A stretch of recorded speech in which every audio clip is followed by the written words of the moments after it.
City बोरा college आणि शिरूर तालुका मुख्याध्यापक संघ प्राथमिक आणि माध्यमिक यांच्या विद्यमाने तालुका विज्ञान प्रदर्शन जे करत आहे त्याचं उद्घाटन झालं असं विचारलं. या प्रसंगी उपस्थित आमच्या कार्यक्रमाचे अध्यक्ष माननीय कुलगुरू, त्याचप्रमाणे व्यासपीठावर उपस्थित श्री कळमकर, श्री महेश डोके, पावसाळ्यात कार्यकर, तालुका संघाचे चिटणीस कदम आणि सर्वात महत्वाचे म्हणजे माझे मित्र डॉक्टर के सी मोहिते, प्राचार्य सिटी बोरा, त्याचप्रमाणे सर्व प्राध्यापक, प्राध्यापिका, शिक्षक, शिक्षिका, विद्यार्थी बंधू आणि भगिनी, मी फार काय बोलणार नाही की 20-25 मिनिटं बोलेल आणि त्याच्यामध्ये काही मुद्द्यांना मी फक्त स्पर्श करणार आहे, कारण की सर्व गोष्टी काही विस्ताराने सांगता येतात. तर पहिल्यांदा तुमच्या मनात विचार आला असेल की तालुका प्रदर्शन जे आहे, विज्ञान प्रदर्शन, याच्यात कशाला भाग घ्यायचा, काय मिळणार आहे तुम्हाला किंवा काय मिळतं. बक्षीस सोडून द्या, बक्षीस सगळ्यांना मिळणार नाही आणि बक्षीस नाही मिळालं म्हणून काही फरक पडत नाही. याचं असं कारण आहे की ज्यावेळेस तुम्ही स्पर्धेमध्ये या भाग घेता त्यावेळेस एक विज्ञान पद्धती काय असते याचा परिचय तुम्हाला. आता विज्ञान पद्धती म्हणजे काय, सायंटिफिक मेथड ज्याला म्हणतो आपण, तर त्याची सुरुवात ही क्युरिओसिटी, उत्सुकता याच्यापासून होते. तुमच्या मनामध्ये काहीतरी प्रश्न निर्माण होतात, तुम्हाला काहीतरी उत्सुकता वाटते आणि ही उत्सुकता पुढे जाण्यासाठी तुम्ही निरीक्षण करा की काय गोष्टी करायला पाहिजे आपल्याला. मग तुम्ही प्रयोगापर्यंत येता आणि प्रयोग हा विज्ञानाच्या दृष्टीने सर्वात महत्वाचा आहे. मोदी सरांनी त्यांच्या व्याख्यानामध्ये आईन्स्टाईनचं ते उदाहरण दिलं, तर त्याच्यामध्ये सापेक्षतावादाला नोबेल पारितोषिक का मिळालं नाही, कारण ते प्रयोगाने तो सिद्ध झाला नव्हता. ते जे गृहीतक होतं किंवा हायपोथेसिस होता तो सिद्ध झाला नव्हता. तो पुढे सिद्ध झाला 1921 नंतर सिद्ध झाला आणि 1921 साली ज्यावेळेस त्यांना नोबेल पारितोषिक द्यायचं होतं त्यावेळेस फोटो इलेक्ट्रिक इफेक्ट याचा विचार केला गेला. म्हणून प्रयोगात खूप महत्व आहे. नुसतं प्रयोग करून भागणार आहे का, नाही, तर तुम्हाला त्याचं विश्लेषण करावं लागेल, त्याचा डेटा गोळा करावा लागेल, त्या डेटाचं विश्लेषण करावं लागेल, डिस्कशन करावं लागेल, चर्चा त्याच्यावरती काय काय आम्हाला काय दिसलं, त्याच्यावरून काय अभिप्राय आहे आणि शेवटी तुम्हाला निष्कर्ष करावा लागेल. तर ही जी पद्धती आहे ही पद्धती तुम्ही फॉलो करायला पाहिजे. केवळ कोणीतरी सांगितलंय, सरांनी सांगितलं असा प्रयोग करा मी केला, त्याला काही अर्थ नाही, कारण त्यातनं तुम्ही काही शिकणार नाही. आता निष्कर्ष कसा करायचा, तर तो तर्कसंगत असला पाहिजे, लॉजिकल असला पाहिजे. त्याची एक गंमतची गोष्ट तुम्हाला माहित असेल की 2 विद्यार्थी प्रयोग करत होते आणि त्याने दुरावर प्रयोग केला. प्रयोग काय केला, ते दुराचे 2 पाय मोडले आणि आवाज केला, तर ते दुरावर पुढे गेलं थोडं, मग अजून 2 पाय मोडले, परत आवाज केला, ते पुढे गेलं, 6 पाय मोडले, आवाज केला, ते दुराळ काय हल्लच नाही. याने निष्कर्ष काय काढला की दुराचे 6 पाय मोडल्यानंतर दुराला ऐकू येत नाही. असा निष्कर्ष नाही काढला. आपण जो डेटा गोळा केला किंवा जे गृहीतक आहे त्याच्या अनुषंगाने आपल्याला आणि याच्यातनं तुम्ही अजून एक गोष्ट शिकता, हे म्हणजे कम्युनिकेशन. म्हणजे तुम्हाला सांगता आलं पाहिजे की मला काय सांगायचं, म्हणजे मला जे सांगायचं ते सांगतो, तुम्हाला समजलं केला असं नको. आपल्याला काय सांगायचं हे नेमकेपणाने समोरच्या माणसाला कळलं पाहिजे आणि त्याची प्रॅक्टिस तुम्ही करा. ही संधी आहे तुम्हाला. मी तर म्हणेन की तुम्ही घरी गेल्यानंतर तुमच्या आई वडिलांना समजून सांगा की तुम्ही कुठला प्रयोग केला. त्यांना जर कळला तर मग तुम्हाला तो समजला आणि तुम्हाला जर असं वाटलं यांना काय कळणार आहे म्हणजे तुम्हाला कळलेला नाही, हे आपण पुढे जातो. म्हणजे ज्यावेळेस आम्ही लोकांपर्यंत विज्ञान घेऊन जातो किंवा विज्ञान घेऊन जाण्याचा प्रयत्न करतो त्यावेळेस आमचं एक गृहीतक असं आहे की जर समोरच्या माणसाला मी काय सांगतो हे जर कळलं नाही तर ते माझं फेरी करतो आणि मला कळलेलं नाही तो विषय. ज्याला काय आणि ही भूमिका विद्यार्थ्यांनी नेहमी मनात ठेवली पाहिजे. आता विज्ञानाचं महत्व काय, तंत्रज्ञानाचं महत्व काय, त्याचं एक तुम्हाला म्हणजे आता तुम्ही नव्या पिढीचे मुलं आहात, 2000 नंतर तुमचा एका जन्म झाला असेल, पण स्वातंत्र्य ज्यावेळेस आपल्याला भारताला मिळालं त्यावेळेस भारताची परिस्थिती काय होती, अत्यंत दयनीय होती. गरिबी, अज्ञान, बेकारी सगळ्या गोष्टी इथे होत्या. म्हणजे इव्हन चर्चिल असं म्हणाला होता की भिकारी लोक आहेत, यांना लोकशाही काय विकवता येणार, यांना लोकशाही देऊच नाही, स्वातंत्र्य देऊ नये असं म्हणाल होतं. आणि अशा प्रकारचं आव्हान असताना त्या काळाचे आपले पहिले पंतप्रधान पंडित जवाहरलाल नेहरू यांनी एक निर्णय घेतला आणि ते म्हणाले की भारताची प्रगती ही विज्ञान आणि तंत्रज्ञानाच्या आधारे होणार आहे. हा दासी निर्णय होता, त्या लोकांना तो पटणार नव्हता, परंतु विज्ञान आणि तंत्रज्ञानाची काळ झाल्यामुळे आपल्या भारताचा विकास झाला. आणि तुम्हाला माहिती आहे की या दरम्यानच्या काळामध्ये आपण अनेक क्षेत्रामध्ये पदार्पण केलं, अनेक संस्था आपण काढल्या आहेत, अनेक संशोधन संस्था भारतात आहेत. एक तर CSIRच्या 65 लॅबोरेटरीज प्रयोगशाळा आहेत, DSTच्या आहेत, DBTच्या आहेत, इस्रोच्या आहेत, BRNLच्या आहेत. अशा अनेक प्रकारचं संशोधन भारतात आपण करतो. आणि याच्यामध्ये संशोधन करताना आपल्याला खूप अडचणी आल्या, कारण जे प्रगत देश होते त्यांनी आपल्याला मदत नाकारली. अगदी अलीकडची गोष्ट म्हणजे संगणकामध्ये सुद्धा आपल्याला मदत करायला तयार नव्हते, पण आपण संगणकामध्ये सुद्धा आपण पुढे गेलो. तुम्हाला माहिती की भारत हा एकमेव देश आहे की त्याचे जास्तीत जास्त लोक या क्षेत्रामध्ये अमेरिकेमध्ये काम करतात किंवा सिलिकॉन व्हॅलीमध्ये काम करतात. सिलिकॉन व्हॅलीचं जे प्रोजेक्ट होता, प्रकल्प होता, तो यशस्वी करण्यात भारतीयांचा वाटा आहे. आणि त्याचा परिणाम काय झाला तर आपल्याला जगात एक ओळख मिळाली. म्हणजे माझा स्वतःचा उदाहरण म्हणजे अनुभव तुम्हाला सांगतो. 1986 साली मी जर्मनीला गेलो पहिल्यांदा, तर त्यावेळेस ट्राममध्ये बसताना मी जर एखाद्या सीटवर बसलो, शेजारी सीट रिकामी असेल तर कोणी येऊन बसायचं नाही, की मी ऑब्झर्व केलं.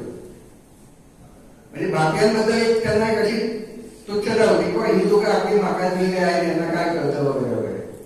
पण सिलिकॉन व्हॅलीमध्ये आपल्या लोकांनी जे करून दाखवलं त्याच्यामुळे सगळं चित्र बदललं. आणि नंतर ज्यावेळेस मी 96 मध्ये जर्मनीमध्ये गेलो त्यावेळेस लोक माझ्याशी बोलायला यायचे. आणि ICTP म्हणजे international centre for theoretical physics, तिथे जगातले सगळी लोक येतात. त्यावेळेस लोक मला म्हणायचे की Indian have been for mathematics, आणि आपण आता कधी शिकतच नाही. लक्षात घ्या, म्हणजे आपलं महत्व कशामुळे आहे ते आपण सोडून चाललंय, ते सोडून देता कामा नाही. म्हणजे आपल्याला आधुनिक तंत्रज्ञान, आधुनिक विज्ञान सगळं शिकायचंय, पाश्चिमात्यांच्या चांगल्या गोष्टी पण घ्यायच्या, पण आपल्या चांगल्या गोष्टी आपण सोडून कामा नाही. आणि याची सुरुवात कोणी करून दिली, म्हणजे भारतीयांबद्दल मत इंग्रजांचं कोणी बदलवलं तर पहिली व्यक्ती किंवा शास्त्रज्ञ ते म्हणजे रामानुजन. रामानुजन तुम्हाला माहिती का अत्यंत गरिबी परिस्थिती होती, आणि तशा ह्याच्यामध्ये कुठलंही त्यांना मार्गदर्शन नसताना गणितामध्ये अत्युच्च कामगिरी त्यांनी करून दाखवल्यानंतर जगाचं लक्ष भारतीयांकडे गेलं. आणि दुसरे शास्त्रज्ञ कोण, सर CP राव. त्यांनी भारतामध्ये राहून संशोधन करून नोबेल पारितोषिक मिळालं. ते एकमेव शास्त्रज्ञ, दुसरा झालेले नाही. म्हणजे भारतीय वंशाचे शास्त्रज्ञ झाले, पण त्यांनी अमेरिकेमध्ये संशोधन केले. रामन हे एकटे असे शास्त्रज्ञ आहेत की त्यांनी भारतात राहून संशोधन केलं. त्याच्या पूर्वीची परिस्थिती काय होती तर इंग्रज लोक भारतीयांना विज्ञान शिकवायला तयार नव्हते. 1857 साली 3 विद्यापीठं स्थापन झाली, त्याच्यामध्ये मुंबई, कलकत्ता आणि चेन्नई असे 3 विद्यापीठं स्थापन झाली. परंतु तिथे फक्त भाषा आणि समाजशास्त्र एवढं शिकवलं जायचं, विज्ञान शिकवायला तयार नव्हतं, कारण त्यामुळे भारतीयांना कळणारच नाही विज्ञान काय. जगदीशचंद्र बोस ज्यावेळेस भारतात आले इंग्लंडमध्ये संशोधन करून, त्यावेळेस त्यांची तर जरा अपॉइंटमेंट करा असा गव्हर्नरचा ऑर्डर होती कलकत्त्याच्या इथला जो अधिकारी होता, पण त्यांनी त्यांना अपॉइंटमेंट दिली नाही. आणि मग ते विदाउट म्हणजे पे किंवा म्हणजे पगाराशिवाय त्यांनी 2 वर्ष विज्ञान विद्यार्थ्यांना शिकवलं. आणि ज्यावेळेस त्या गव्हर्नरला कळलं की आपण याला अपॉइंटमेंट दिली नाही म्हणून त्यांनी परत विचारणा केल्यावर त्यांना सांगितलं की पार्ट टाइम नोकरी करा. ते म्हणजे मी नाही पार्ट टाइम करणार, मला नको आहे तुमचं हे. आणि ज्यावेळेस ते सगळीकडे त्याची चर्चा व्हायला लागली त्यावेळेस त्यांना अपॉइंटमेंट द्यायला. आणि इथून आपल्या विज्ञान शिक्षणाला सुरुवात झाली. म्हणजे खूप अडचणीत आपण पुढे गेलेलो. आता परिस्थिती खूप अनुकूल आहे तुम्हाला. तुम्ही विज्ञान प्रदर्शनामध्ये भाग घेऊ शकता. ही खूप मोठी उपलब्धी आहे. म्हणजे आमच्या काळामध्ये आम्हाला हे माहीत पण नव्हतं. म्हणजे मी ज्यावेळेस 7वी किंवा 8वी मध्ये असेल त्यावेळेस विज्ञान प्रदर्शन वगैरे असं काय करेल, कारण ते शक्यच नव्हतं. आता आपण ते करू शकतो. आपल्याकडे सुविधा आहे. आपण सर्वांना एकत्र आणू शकतो. आपण खर्च करू शकतो. आणि हे का करू शकतो? कारण भारताने विज्ञान आणि तंत्रज्ञानाची काम घातली म्हणून. आणि हे फार महत्वाचं आहे. हे आपण लक्षात ठेवलं पाहिजे. आता कुठली कुठली क्षेत्र आहेत की जिथे विज्ञान आणि तंत्रज्ञानाने आपल्याला म्हणजे मदत केली किंवा समाजासाठी मदत केली? सर्वात महत्वाचं म्हणजे आरोग्य. आज आरोग्य क्षेत्रामध्ये विज्ञान आणि तंत्रज्ञान हे खूप मोठ्या प्रमाणावर वापरलं जातं. तुम्हाला माहिती आहे की अनेक प्रकारचे संयंत्र आहेत. म्हणजे आपण ECG काढू शकतो. आपण EEG म्हणजे ब्रेन वेव्ह ज्याला म्हणतो त्याच्याबद्दल CT स्कॅन आहे, MRI आहे. असे अनेक यंत्र आहेत की ज्याच्यामुळे आपलं रोग निदान करण्यासाठी त्याचा फायदा होतो. किंवा औषधोपचार ज्याला म्हणतो आपण. तुम्हाला माहिती की भारतातली फार्मास्युटिकल इंडस्ट्री आहे ही सर्वात जास्त उत्पन्न देणारी इंडस्ट्री आहे. आणि भारत हा अनेक गरीब देशांना लसी पुरवतो. अनेक गरीब देशांना औषधं कमी खर्चात पुरवतो. आणि हे भारताचं वैशिष्ट्य आहे. आणि हे कोणी केलं तर आपल्या संशोधकांनी केलं. म्हणजे भारतामध्ये जे संशोधक तिथे नोकरी करतात ते त्याच्यामुळे हे शक्य झालं. तर आरोग्य क्षेत्रामध्ये जवळजवळ क्रांती झाली. समजा माझ्या हातामध्ये घड्याळ आहे, याला पीक म्हणतात. आता हे काय करतं तर हे माझा हार्ट रेट वगैरे सगळं बोलून मला सांगतं की हार्ट रेट कसा कधी झाला, कॅलरीज किती बर्न झालेला, हे सगळं डेटा तयार करून आपोआप म्हणजे तुमचा आयफोन असेल किंवा दुसरा फोन असेल त्याच्यावर फोन करत. तर ह्या सुविधा कशामुळे मिळाल्या आपल्याला? तंत्रज्ञानामुळे. त्यामुळे तंत्रज्ञानाचा उपयोग हा आपण चांगल्या प्रकारे कसा करता येईल याच्याकडे आपण लक्ष द्यायला पाहिजे. या आरोग्य क्षेत्रामध्ये अनेक प्रकारे क्रांती झाली की जी पूर्वी नव्हती किंवा ज्या सुविधा पूर्वी नव्हत्या. शेतीमध्ये तुम्हाला माहिती आहे की आज शेतीमध्ये अनेक संयंत्र आपण वापरतो. म्हणजे ट्रॅक्टर वगैरे अगदी किरकोळ झालं. परंतु आता फवारणी करण्यासाठी ड्रोनचा उपयोग करतात, विमानांचा उपयोग करतात.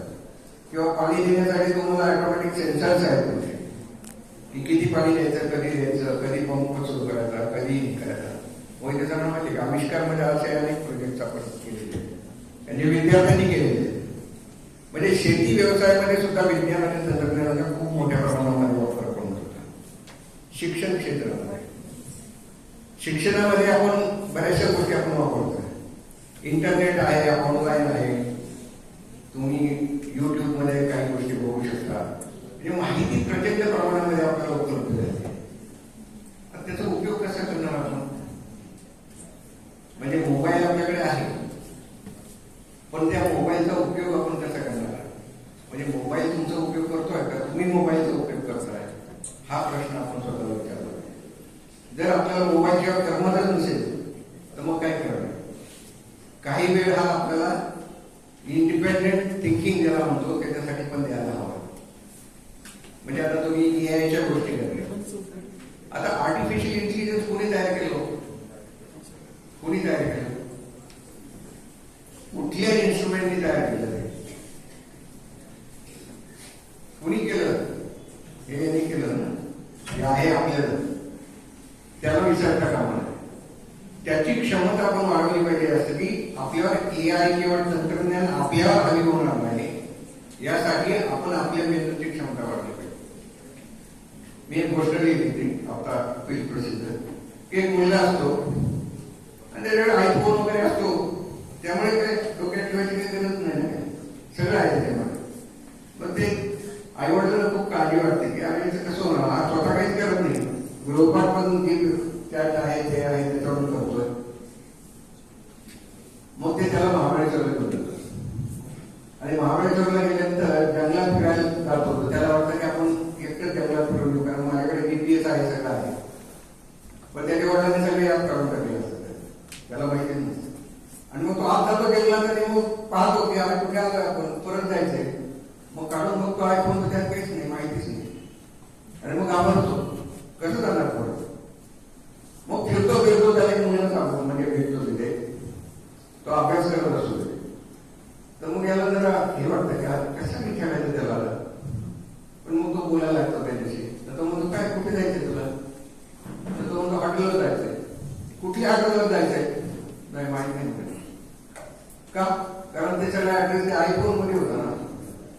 हॉटेलचं नाव पण वाचलेलं नव्हतं. बरं तो मला कुठल्या दिशेने आला तू? दिशा मला काय कळत नाही ते जीपीएस मध्ये असतात म्हणजे. तो मला अरे दिशा काढायची तुला कळत नाही, पूर्वेकडे उभा राहा, दोन करून उभा राहिला की उजव्या हाताची दक्षिण, डाव्या हाताची उत्तर, मागची पश्चिम झालं. बाकी काय आहेत ना माझ्या आगणी नाही करते बघा, तुम्हाला असाच करता मग ते तो म्हणतो की बरं ठीक आहे आपण चालायला लागू, बघू तुला आठवतंय का काय. असं करत करत मग ते शेवटी असं होतं की त्याला ते बुद्धीला ताण दिल्यामुळे त्याला एक गोष्ट आठवते आणि ती असते की सूर्याचं एक चित्र त्याला आठवतं त्या हॉटेलमधलं. आणि मग तो म्हणतो अरे ते हॉटेल आहे ते सूर्य ते हॉटेल आहे. आणि मग तो त्याला तिथे पोहोचतो. मग त्याला कळतं की आर्टिफिशियल इंटेलिजन्स हरवलं तरी सेल्फ इंटेलिजन्स आपल्याजवळ असायचं. म्हणजे तंत्रज्ञान किती जरी प्रगत झालं तरी स्वतःचा त्याच्यावरचा हक्क आणि स्वतःची क्षमता कमी होता कामा नये. आणि म्हणून तुम्ही हाताने गोष्टी करता आणि प्रयोगामध्ये तेच अपेक्षित आहे. प्रयोगामध्ये कोणीतरी काहीतरी करून दिलंय, तुम्ही ते मांडलंय, त्याला काही अर्थ नाही. तुम्ही जर ते स्कॅच पासून तयार केलं असेल तर तुमचं क्रेडिट आहे, त्यात तुम्हाला खूप शिकायला मिळणार. दळणवळण किती सोपं झालंय सध्या, म्हणजे आमच्या काळाच्या गोष्टी सांगतो. म्हणजे मी प्राथमिक शाळेत असताना आमच्या गावचा एक मुलगा अमेरिकेत गेला. अमेरिकेत गेल्यानंतर त्याला कॉन्टॅक्ट जर करायचा असेल तर तो अगोदर पत्र पाठवायचा की ह्या दिवशी तुम्ही तालुक्याच्या ठिकाणी या, मी तिकडनं फोन करेन. आणि मग आई वडील जर तालुक्याच्या ठिकाणी त्या दिवशी जाणार, वाट बघणार आणि मग त्याचा फोन येणार आणि मग हे बोलणार. त्याच्यानंतर मी मोठं सांगतो सायन्सला मी जेव्हा जर्मनीला गेलो त्यावेळेस खूप उत्साह आहे, पहिल्यांदाच गेलोय वगैरे वगैरे. मग घरच्यांना मित्रांना पत्र लिहिली इंग्लंडमध्ये, कारण फोन करणं शक्यच नव्हता, परवडतच नव्हतं. ती पत्र मी इथे आल्यावर मिळाली. म्हणजे ही परिस्थिती होती. आज आपण कुठेही कॉन्टॅक्ट करू शकतो. म्हणजे ह्या ज्या सुविधा आहेत या सुविधांचा आपण कसा फायदा करून घेणार आहोत याच्याकडे आपण लक्ष देतो. आणि गंमत म्हणजे त्याच्यामुळे शहरी आणि ग्रामीण हा भेद आता खूप कमी झाला आहे. म्हणजे आता तुम्ही असे तक्रार करू शकत नाही की मला हे उपलब्ध नाही ते उपलब्ध नाही, उपलब्ध आहे. फक्त आपण उपयोग कसा करतो याच्याकडे आपण लक्ष देतो. अजून एक मुद्दा आहे, माझं एक पुस्तक तिथे प्रदर्शनामध्ये आहे, तुम्ही ते चालायचं पाहतो, आम्ही शास्त्रज्ञ असे झालो. आता आम्ही शास्त्रज्ञ असे झालो हे 100 reasons to be a scientist या पुस्तकाचं भाषांतर आहे. या पुस्तकामध्ये जवळजवळ 94 शास्त्रज्ञांनी सांगितलंय 2 पानांमध्ये की आम्ही शास्त्रज्ञ कसे झालो. त्यात 24 नोबेल लॉरेट आहेत आणि बाकीचे त्या स्टोरीचे म्हणजे नोबेलच्या जवळ आलेले लोक. तर मला एक उत्सुकता वाटली की ह्या सगळ्यांमध्ये कॉमन काय असणार आहे, लसाडी काय आहे की कॉमन गोष्टी कुठल्या सांगतात. तर त्या 3 गोष्टी आहेत, प्रत्येकाने त्याचा उल्लेख कुठे पुढे केलेला आहे. पहिली गोष्ट त्यांनी सांगितली की आम्ही आई वडिलांचं म्हणणं आहे. आई वडील सत्य सांगतात, लक्षात ठेवा. किती जरी तुम्हाला राग आला तरी आई वडिलांशिवाय खरी गोष्ट कोणी सांगणार नाही. बाहेरची लोक तुमची स्तुती करतील, खड्ड्यात पडला तरी चालेल, त्यांना काय फरक नाही पडत. आई वडिलांना तुमची काळजी असते. त्यामुळे आई वडील काय म्हणतात, काय सूचना करतात याच्याकडे लक्ष देतो. दुसरी गोष्ट त्यांनी आम्ही चांगलं पुस्तक वाचलं. आता विद्यार्थ्यांना म्हणलं चांगलं पुस्तक वाचलं ते म्हणलं कुठलं वाचू, असं नाही होत. तुम्ही 100 पुस्तकं वाचा, त्यात तुम्हाला एक सापडेल की जे तुम्हाला जीवनाचा मार्ग दाखवेल की अरे मला या पद्धतीने जायचं, याचा शोध तुम्हाला घ्यावा लागेल, त्यासाठी तुम्हाला वाचन करावं लागेल. आणि तिसरी गोष्ट म्हणजे चांगला शिक्षक. या वयात म्हणजे हे कधी म्हणतात ते शिक्षक कुठला, तर माध्यमिक शाळेमधला, कॉलेजमधला नाही. माध्यमिक स्तरावर आम्हाला एक चांगले शिक्षक भेटले आणि त्याच्यामुळे आम्हाला विषयांची गोडी लागली. आता शिक्षक कुठेही भेटू शकतो, तो तुमच्या शाळेतच असायला पाहिजे असं अजिबात नाही. ज्याच्याकडून तुम्ही शिकू शकाल, ज्याच्यामुळे तुम्हाला तुमच्या जीवनाचा मार्ग सापडेल, तो तुमचा शिक्षक असणार.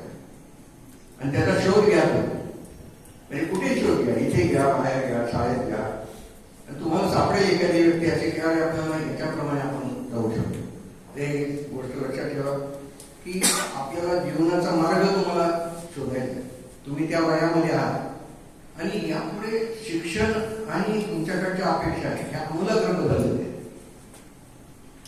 आमच्या काळात काय होतं, आम्ही सुदैव होतो कारण आमचा ग्राफ ठरता होता, म्हणजे प्रगती होत चालली होती. आता तुम्ही प्लाटोवर आले आणि प्लाटोवर आल्यामुळे सगळे समान आहेत, मागे पुढे कोणी नाही आहे आणि त्यांच्यामध्ये कॉम्पिटिशन करणे ही अवघड गोष्ट असते आणि ती तुम्हाला करायची. पण घाबरून जायचं काय कारण, तुम्ही जर योग्य प्रकारे स्वतःला डेव्हलप केलं, विकसित केलं तर तुम्हाला तुमचा मार्ग निश्चित सापडेल.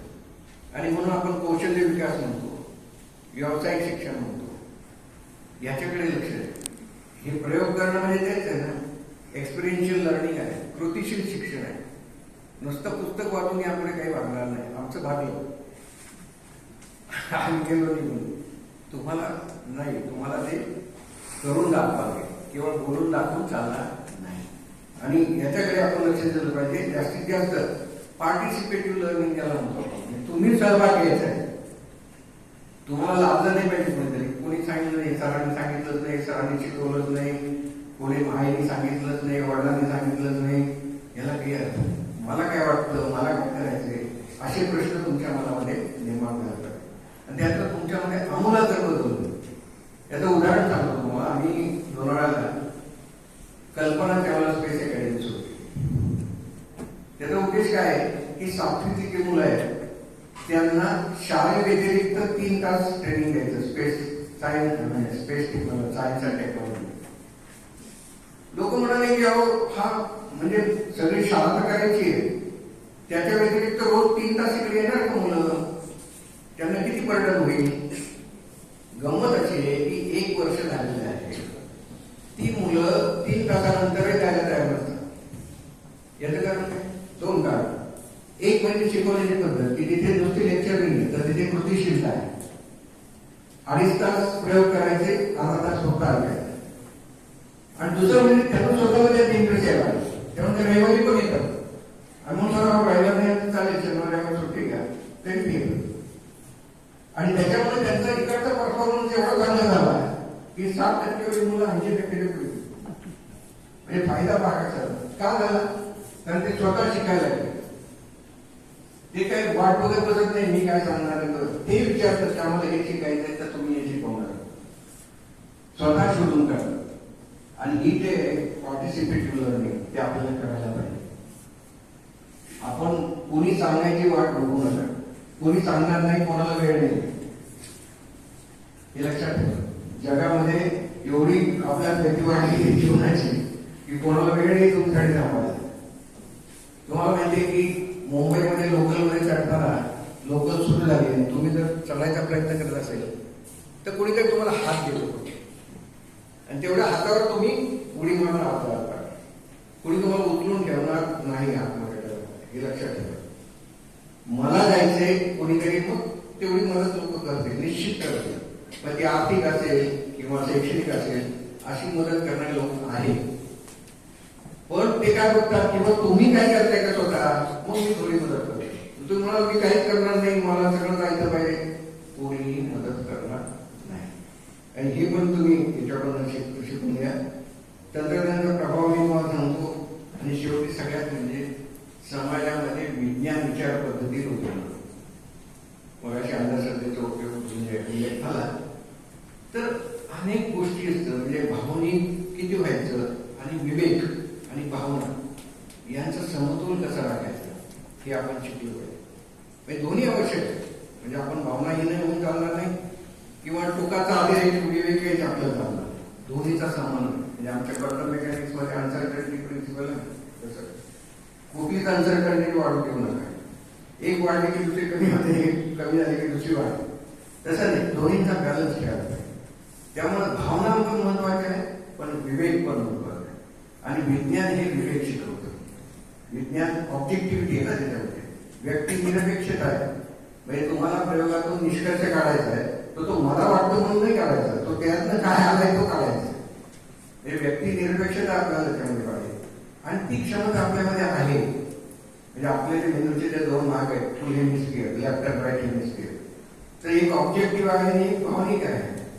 Right hemisphere is more emotional आणि left is more objective oriented. या दोन्ही कॅपॅसिटी आपल्यामध्येच आहे. त्याचा समतोल कसा राखायचा हे आपण शिकलं पाहिजे. आणि मला असं वाटतं की हा जो उपक्रम आहे हा उपक्रम अत्यंत स्तुत्य आहे, कारण की या वयामध्ये जे संस्कार होतात ते आयुष्यभर टिकून राहतात. आणि त्यामुळे सर्व जे शिक्षक अधिकारी, मला कौतुक वाटतं की गट विकास अधिकारी आहेत, शिक्षण अधिकारी आहेत, शिक्षक आहेत, सर्वांनी अतिशय परिश्रमाने ह्या गोष्टी आयोजित केल्या. त्याबद्दल मी त्यांना पुन्हा धन्यवाद देतो, त्यांचं अभिनंदन करतो आणि सर्व विद्यार्थ्यांना शुभेच्छा देऊन थांबतो. धन्यवाद.